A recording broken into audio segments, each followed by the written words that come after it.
पादहस्तासन। संस्कृत में पाद का अर्थ होता है पैर और हस्त का अर्थ होता है हाथ। इसीलिए पादहस्तासन का मतलब वो योगासन जिसमें आप अपने हाथों को अपने पैरों तक ले जाते हैं। इस आसन को उत्तना आसन के नाम से भी जाना जाता है। इस आसन के लिए सबसे पहले अपने पैरों के बीच 2 इंच की दूरी बनाते हुए सीधे खड़े हो जाएं।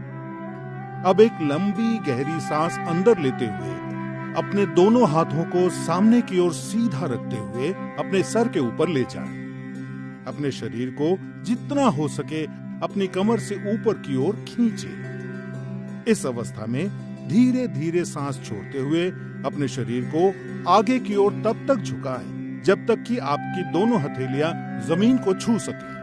ध्यान रहे कि नीचे झुकते समय आपकी भुजाएं और सर एक ही साथ नीचे झुके। ध्यान रखें, यदि आपको कमर में अकड़न की समस्या हो तो कमर को उतना ही झुकाएं जितना आप बिना किसी तनाव या तकलीफ के झुका सकते हैं। अब इस स्थिति में सामान्य रूप से सांस लेते और छोड़ते हुए 10 से 30 सेकंड तक रहें। पादहस्तासन से आपकी रीढ़ की हड्डी लचीली बनती है।